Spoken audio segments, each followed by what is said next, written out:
প্রিয় দর্শক, আপনারা দেখছেন এটিএন নিউজ।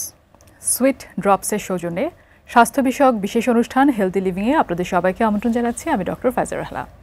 দর্শক, আজকে আমরা একটি বিশেষ বিষয় নিয়ে আলোচনা করতে চাই। খুবই সাধারণ বিষয়, তবে অনেক মানুষই ভুগে থাকেন, অনেক প্রশ্ন থাকে এই বিষয়টি নিয়ে। বুকে ব্যথার করণীয় কী? বুকে ব্যথা হলে কি করতে হবে, তার থেকেও বড় প্রশ্ন কি কি কারণে বুকে ব্যথা হতে পারে, তখন আমাদের চিকিৎসার আদৌ দরকার আছে কিনা, এরকম বিষয়গুলো নিয়ে আজকে আমরা কথা বলবো। বিশেষজ্ঞ অতিথি হিসেবে আজ আমাদের সাথে যোগ দিয়েছেন অধ্যাপক doctor M Touhidul Haque, professor and head of department of cardiology, Bangladesh medical college and hospital. আপনাকে অনেক ধন্যবাদ আমাদের সাথে আমাদের আজকের এই অনুষ্ঠানে যোগ দেওয়ার জন্য। আপনাকে অসংখ্য ধন্যবাদ। আমাদের আজকের বিষয়টি আসলে খুবই সুন্দর একটি বিষয়। রোগ হিসেবে সুন্দর নয়, কিন্তু খুবই কমন। বুকে ব্যথা অনেকেই ভুগে থাকেন, অনেক সময় ভুগে থাকেন, এবং তখন তারা অনেক প্রশ্নের মুখে পড়েন, বুঝতে পারেন না কি করবেন। একেবারে শুরুতে আসলে আপনার কাছে জানতে চাই, আপনার এত বছরের অভিজ্ঞতায় আপনি যদি একটু বলতেন যে কোন কোন কারণে বুকে ব্যথা বেশি হতে পারে, আপনারা কোন ধরনের কারণগুলো বেশি পান? ধন্যবাদ ফাইজা। দেখুন, আমরা কার্ডিওলজিস্ট, হার্টের স্পেশালিস্ট, আমরা আসলে বুক ব্যথা নিয়েই ডিল করি। তা আমাদেরকে অনেক প্রশ্নের সম্মুখীন হতে হয়। ধরুন, একটি মানুষ বলছে যে আমার বুকের মাঝখানে ব্যথা, একটি মানুষ বলছে আমার বুকের বাম দিকে ব্যথা, একটি মানুষ বলছে আমার হাতে ব্যথা, কেউ বলছে ঘাড়ে ব্যথা। তা আমাদেরকে ডিফারেন্সিয়েট করতে হবে, আসলেই এটি কি হার্টের ব্যথা? হার্টের ব্যথার একটা নির্দিষ্ট ক্যারেক্টার আছে, এটি বুকের মাঝখানে হয় কিন্তু, এবং কখনো কখনো এটি রেফার্ড হয়, তার মানে সরে যায়, বুকের মাঝখানে আসতে পারে, এই মিড লাইন লেভেল দিয়ে চিন পর্যন্ত আসতে পারে, কখনো হাতের বামে যায়, কখনো পিঠে যায়। এই ব্যথাটি যদি মনে করেন যে হার্টের অ্যাটাক হয়ে গেল, তাহলে ব্যথাটির তীব্রতা বেড়ে যাবে এবং এর সাথে ঘাম হয়, কখনো কখনো বমি হয়, এমনকি মানুষ অজ্ঞানও হয়ে যেতে পারে। সুতরাং বুক ব্যথা নিয়েই যখনই পেশেন্ট আসে আমরা কশাস হয়ে যাই। এই রুগী কি হাসপাতালে পাঠাবো, না চেম্বারে দেখব, না আমাদের ওপিডি আউটডোরে দেখব? এখন মানুষ আসে, স্যার এটি কি আমার হার্টের ব্যথা না অন্য কোনো ব্যথা? কয়রি করে আমাদের। কেউ বলে যে আমি এসে গ্যাসের ট্যাবলেট 2টা খেয়েছি, রাত্রে 3টা খেয়েছি, আমার কিন্তু ব্যথার পরিবর্তন হচ্ছে না। তখন আমরা আরও স্পেসিফিক পয়েন্টে চলে যাই। এই ব্যথা কি আগে হয়েছে কি না, মাঝখানে হচ্ছে কি না, কখনো এই ব্যথা আরও ইন্টারেস্টিং, অনেক সময় বুকের মধ্যে ব্যথা না হয়েও কিন্তু হার্টের সমস্যা হয়। পেটের উপরে ব্যথা নিয়ে আসে, কেউ পিঠে ব্যথা নিয়ে আসে, কেউ হাতের মধ্যে ব্যথা নিয়ে আসে। ইন্টারেস্টিং, কেউ সাইলেন্ট হয়, কারো সাইলেন্ট এমআই হয়, সাইলেন্ট ইস্কিমিয়া আছে, বুক ব্যথা বলতে পারে না। সেইগুলো কিন্তু আমাদেরকে অ্যাসেস করে নিতে হয়। তাহলে বুক ব্যথা যদি হয় একটি সার্টেন বয়সে, আমরা ইউজুয়ালি 30-35 বছরের উপরে বয়স হয়ে গেছে, তার মাঝখানে ব্যথা হয়ে সরে যাচ্ছে। আমার কাছে কয়েকদিন আগে একটা রুগী আসছে, ডেন্টাল থেকে পাঠিয়েছে, স্যার ওনার দাঁতে ব্যথা, কিন্তু মনে হয় হাঁটতে গেলে কষ্ট হচ্ছে। আসলে দেখলাম ওইটা হার্টে ব্যথা, দাঁতের মধ্যে ব্যথা চলে গেছে, দাঁত ব্যথা নিয়ে ডেন্টালে গেছে। সুতরাং দাঁত ব্যথা হলেও কিন্তু হার্টের ব্যথা হতে পারে। এখন কজ আপনি বলছেন, কারণ কি হতে পারে? হার্টের কারণ ধরুন হার্ট অ্যাটাক হয়ে যায়, আমরা যেটা মাইকার্ডিয়াল ইনফ্রাকশন বলি, কখনো ইস্কিমিয়া বলি, এ হতে পারে। এছাড়া যেমন ঘাড়ের ব্যথা রেফার হয়ে বুকে চলে আসে, হাতের ব্যথা, ফ্রোজেন শোল্ডারের ব্যথা চলে আসতে পারে, খাদ্যনালীর ব্যথা হয়ে আসতে পারে, ইসোফেগাইটিস বলি। আর আমরা অনেক সময় লাংসের ব্যথা, নিউমোনিয়া হয়ে গেল অথবা নিউমোথোরাক্স হয়ে গেল, ভীষণ ব্যথা নিয়ে আসে। সুতরাং একটা রুগী যখনই ব্যথা নিয়ে আসে, তখনই আমাদের এটি কি হার্টের ব্যথা না হার্টের বাইরের ব্যথা, হাসপাতালে যাওয়া উচিত না উচিত না, এই বিষয়গুলো আমাদেরকে স্থির করতে হয়। তারপরে রুগীদের চিকিৎসা বলে দিই যে আপনাকে হাসপাতালে ভর্তি হওয়া উচিত, আর আপনি বাসায় ওষুধ খান। মনে করেন একটা রুগী নিউমোনিয়া নিয়ে আসছে, এখন তো ইনফ্লুয়েঞ্জার টাইম, কাশি জ্বর তার সাথে বুক ব্যথা, আমরা কনফিউজড হয়ে যাচ্ছি। সেই রুগীদের আমরা কনসাসলি বলে দিচ্ছি 2 দিনের মধ্যে যদি ব্যথার ভালো না হয়, জ্বর ভালো হচ্ছে না, ব্যথা ভালো হচ্ছে না, তাহলে অবশ্যই হাসপাতালে যাবেন।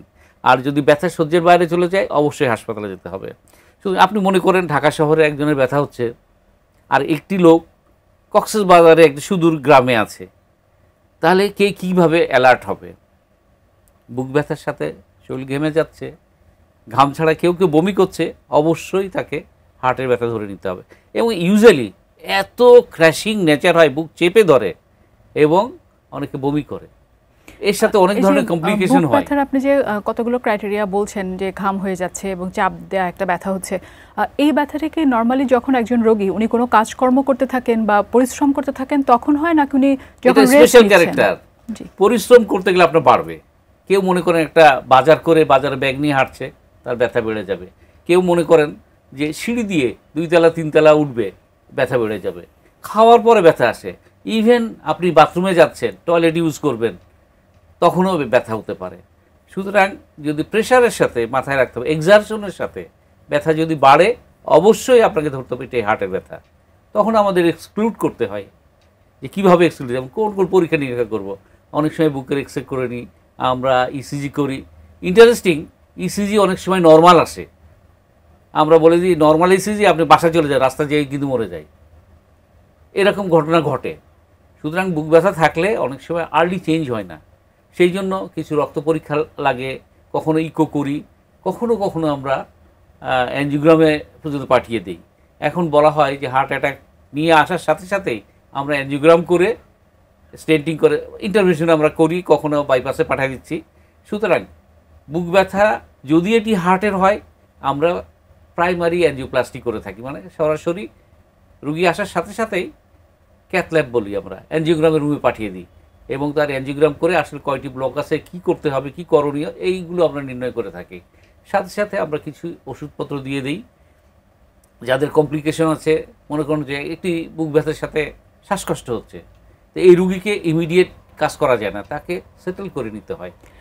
এখানে একটু আপনার কাছে জানতে চাই যে অনেক সময় দেখা যায়, যেটা আপনি বলছিলেন যে শহরের রোগী এবং গ্রামের রোগী, গ্রামেগঞ্জে যেহেতু ডাক্তার খুব বেশি অ্যাভেলেবল না, ওনাদেরকে একটা নির্দিষ্ট ডিস্টেন্স পার হয়ে আসতে হবে এবং তারপর ডাক্তার দেখাতে পারবে। অনেকেই ভাবেন আমি একটু সহ্য করি, দেখি ব্যথাটা হয়তো ঠিক হয়ে যাবে। কখন আসলে ডাক্তারের কাছে যেতেই হবে, জরুরি কখন, না গেলে হয়তো আরও অনেক বেশি কমপ্লিকেশন হয়ে যাবে, এ ব্যাপারে আপনারা কি পরামর্শ দেন? একটি স্ট্যাটিস্টিক্স আছে, যে সমস্ত রুগীদের বুক ব্যথা হয়, যদি এটি হার্ট অ্যাটাকের ব্যথা হয়, 25% পিপল হাসপাতালে রিস্ক করতে পারে না, বাইরেই খারাপ হয়ে যায়। যারা হাসপাতালে রিস্ক করতে পারে তাদের 25% হাসপাতাল পৌঁছার পরে খারাপ হয়ে যায়।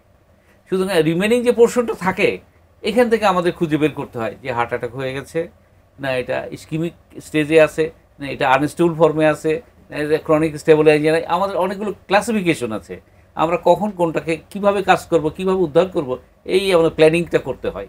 ওষুধপত্র সবই প্রায় একই ধরনের। আর যে ব্যথাটি ইমিডিয়েট আসে, যারা 2-1 ঘন্টার মধ্যে বা 6 ঘন্টার মধ্যে ব্যথা নিয়ে আসে, তাদের জন্য স্পেশাল থিম হলো আমরা থ্রোম্বোলাইটিক বলি। স্পেশাল ওষুধ দিয়েছি, ভিতরে ক্লট হয়, ক্লটটাকে ডিজলভ করার জন্য। এখন বাংলাদেশে লেটেস্ট আরও আপডেট আসছে, যেগুলো প্রায় কোন কোন কোম্পানি 50-60 হাজার টাকা পর্যন্ত স্পেশাল ওষুধ বিক্রি করছে, যেগুলো দিলে হার্টের ব্লকটা সাথে সাথে ডিজলভ হয়ে যায়। ইউজুয়ালি ডিজলভ হয়ে, যদি আমরা সময় মতো দিতে পারি। আর যদি মনে করুন যে গোল্ডেন আওয়ার হলো 2 ঘন্টা, 2 ঘন্টার মধ্যে যদি আমরা ইউজ করতে পারি, খুব ভালো হয়ে যায়। আর যদি মনে হয় যে অনেক পার হয়ে গেছে টাইম, 6 ঘন্টা 8 ঘন্টা বা 24 ঘন্টা, 1 দিন 2 দিন উনি মনেই করতে পারছেন না 2 দিন 3 দিন আগে ব্যথা হয়েছিল, এরকম হলে আমরা তখন ওনাকে প্ল্যান করি যে আপনার এই পরীক্ষা নিরীক্ষা করে একটা এনজিওগ্রাম করলে আপনার ব্যথা কেন, কিভাবে উদ্ধার হবেন, কোন রাস্তায় গেলে সুস্থ থাকবেন, কি খাবেন, কি বাদ দিবেন, এগুলো আমরা সব অ্যাসেস করে তাকে বলে দিই। জি, আরও অনেক কিছু জানার আছে আপনার কাছ থেকে, তবে আমাদের এই মুহূর্তে একটু বিরতি দিতে হচ্ছে। দর্শক, সুইট ড্রপসের সৌজন্যে বিশেষ স্বাস্থ্য বিষয়ক অনুষ্ঠান হেলদি লিভিংয়ে ছোট্ট একটি বিরতি নিচ্ছি, কিছুক্ষণের মধ্যে ফিরছি, সাথেই থাকুন।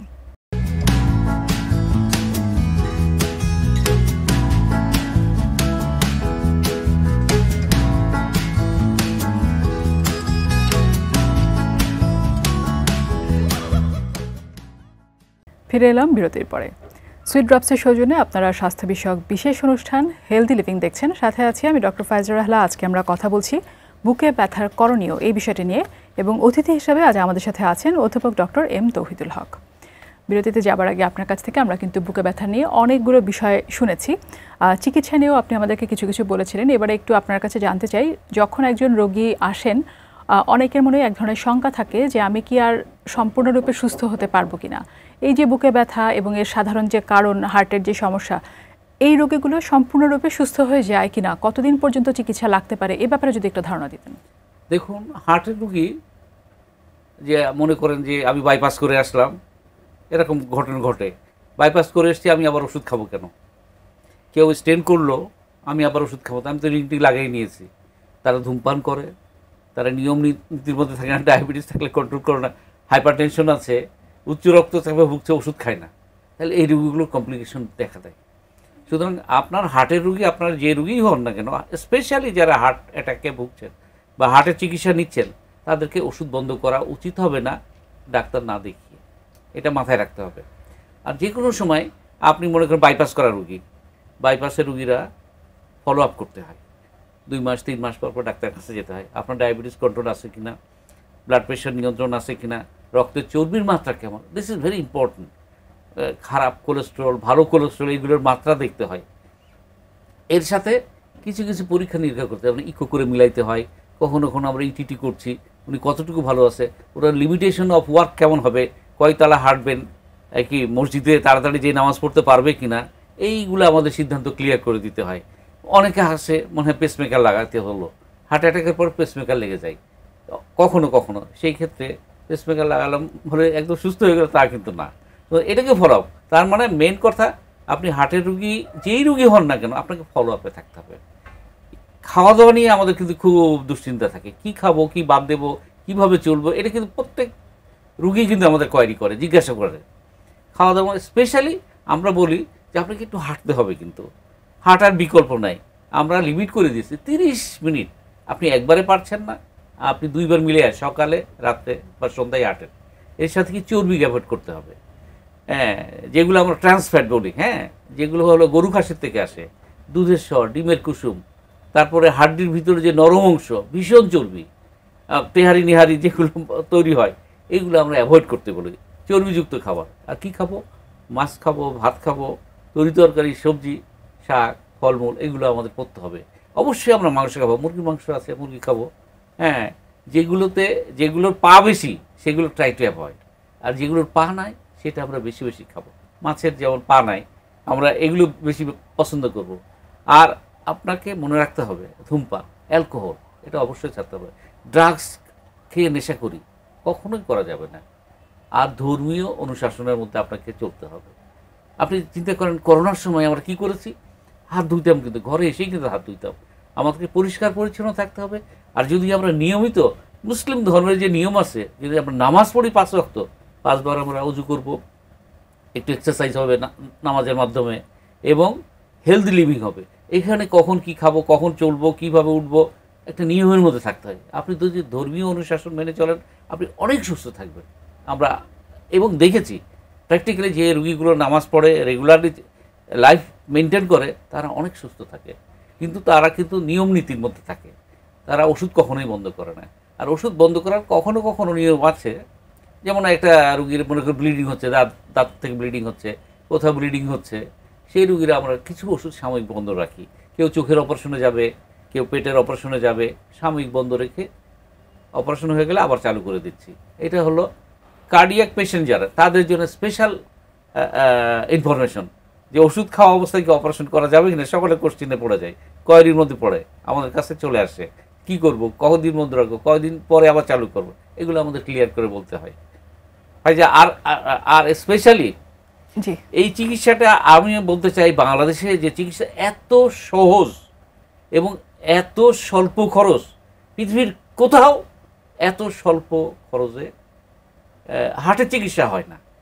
এমনকি আমরা দেখি বিদেশ থেকে রুগী চলে আসতেছে, ইভেন আমার পার্শ্ববর্তী দেশ এবং ইউরোপ, আমেরিকা থেকে চিকিৎসা করার জন্য আমার কাছেও পর্যন্ত চলে আসে। কারণ এখানে ওষুধের দাম সস্তা, অনেক ওষুধ তারা নিয়ে যেতে পারে, এবং বাৎসরিক ওষুধ পর্যন্ত নিয়ে চলে যায়। বাংলাদেশ খুব ইম্পর্টেন্ট জায়গা, সস্তায় সুলভে ভালো চিকিৎসা এখানে এখন পাওয়া যাচ্ছে। আরেকটি প্রশ্ন ছিল আপনার কাছে, যে আমরা কিন্তু নির্দিষ্ট একটি বয়সের রোগীদের নিয়েই কথা বলছি, যে তারপরে বুকে ব্যথার সম্ভাবনা বেড়ে যায়।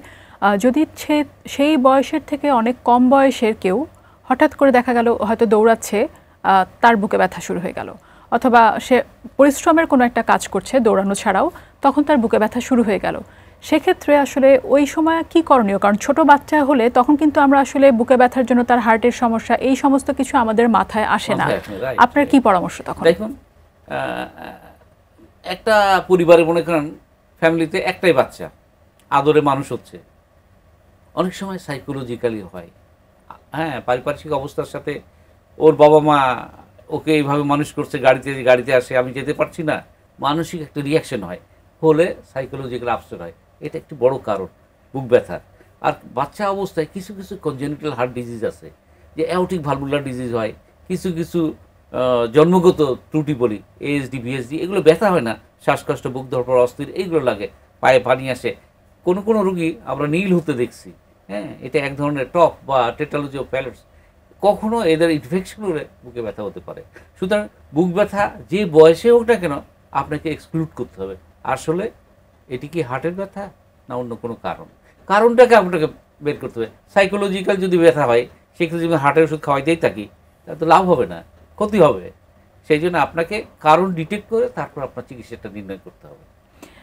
যখন আসলে আমরা চিকিৎসা নিতে যাব বা যাওয়ার আগে যখন বুকে ব্যথা হচ্ছে, অনেক রোগী ভাবেন আচ্ছা একটু দেখি হয়তো ঠিক হয়ে যাবে। হার্টের ব্যথা কি আসলে কিছুটা রেস্ট নিলে কিছুটা হলেও কি কমে আসবে, নাকি এটা ব্যথাটা বাড়তেই থাকবে চিকিৎসা নেওয়ার আগে পর্যন্ত? যেগুলো মনে করেন এমআই হয়নি, ক্রনিক ফর্মে আছে, ক্রনিক স্টেবল অ্যাঞ্জিনা বলি, বা আনস্টেবল ফর্মে অ্যাঞ্জিনা আসলে, হাঁটলে, যে কোনো এক্সারসাইজ করলে, হ্যাঁ, ইভেন তাড়াতাড়ি নামাজ ধরতে যাব, জামাত ধরতে যাব, তাড়াতাড়ি করলে ব্যথা বাড়ে। শুধু এটা মাথায় রাখতে হবে, কাজকামের সাথে যেগুলো সম্পর্ক বেড়ে যাচ্ছে ব্যথা, এবং রেস্টে কমে যাবে। ইম্পর্টেন্ট জিনিস হলো কাজকাম করতে গেলে বাড়বে আর রেস্টে কমবে। কখনো কখনো আমরা নাইট্রেট স্পেশাল ওই যে আমরা স্প্রে ইউজ করলে ব্যথা কমে যায়। যদি তার এরকম হয় যে রেস্টে ব্যথাটা কমে যাচ্ছে, তখন কি তাকে আসলে হার্টের ডাক্তার বা কার্ডিওলজিস্টের কাছে নিয়ে আসা জরুরি কি? হ্যাঁ হ্যাঁ, এটা হলো আপনি যে কোনো, শুধু কার্ডিওলজিস্ট না, যে কোনো মেডিসিন স্পেশালিস্ট বাসার কাছে, প্রাইমারি হেলথ কেয়ারে যেগুলো আমরা বলি, বাসার কাছে যারা অ্যাভেলেবল তাদের সাথে আগে কথা বলেন। সিম্পল, আপনি বাংলাদেশের প্রত্যন্ত অঞ্চলে ইসিজি পরীক্ষা হয় কিন্তু। হ্যাঁ, এখন আমরা দেখি ট্রোপোনিন, বাইরে থেকে রুগী আসে, থ্রোম্বোলাইটিক দিয়ে গাড়িতে করে নোয়াখালী থেকে চলে আসতেছে, আমরা দেখি। সুতরাং আমাদের কার্ডিওলজিস্টের সংখ্যা বেড়ে গেছে এবং প্রত্যন্ত অঞ্চলে এখন তারা কাজ করছে। সুতরাং হার্টের ব্যথা হলে দুশ্চিন্তার কাছে নয়, শুধু সময় মতো ডাক্তারের কাছে পৌঁছাতে হবে। তাহলে উনি এত এফিসিয়েন্ট হয়ে গেছে, আর জুনিয়র ছেলে ফেলে এত ট্রিমেন্ডাস চিকিৎসা দিচ্ছে, আনবিলিভেবল। যখন এরকম ব্যথা হবে উনি ডাক্তারের কাছে যাবেন, এবং যদি এমন হয়, একেবারে আমরা পুরো দেশের চিত্র ভাবছি, ওই মুহূর্তে যদি ডাক্তার না থাকে, তাহলে কি শুধু একটা ইসিজি করে রিপোর্টটা দেখে কিছু বোঝা যাবে কিনা? কিছুটা যায়, ইসিজি দিয়ে 50 ভাগের কম রোগ ধরা যায়। সুতরাং ওই যে বললাম যে ইসিজি করে, ইসিজি ভালো আছে, অনেক রোগী চলে যায়, রাস্তাঘাটে যেয়ে খারাপ হয়ে যায়। সুতরাং শুধু ইসিজি দিয়ে সম্পূর্ণ রোগ নির্ণয় করা যায় না। জি, আপনাকে অনেক ধন্যবাদ আমাদের অনুষ্ঠানে এসে এই যে বুকে ব্যথা এই বিষয়টি নিয়ে। আসলে খুবই কমন একটি বিষয়, অনেকেই ভুগে থাকেন অনেক সময়, এবং অনেক প্রশ্ন থাকে যে আসলে কি করব। আপনি অনেকগুলো প্রশ্নের উত্তর দিয়েছেন, আপনাকে অনেক ধন্যবাদ। আপনাকেও অসংখ্য ধন্যবাদ। আমার দর্শক শ্রোতা যারা দেখছিলেন, আপনাদেরকে অনেক অনেক ধন্যবাদ। প্রিয় দর্শক, সুইট ড্রপসের সৌজন্যে হেলদি লিভিং এই অনুষ্ঠান আজ তাহলে এ পর্যন্তই। ভালো থাকুন, সুস্থ থাকুন, দেখতে থাকুন এটিএন নিউজ।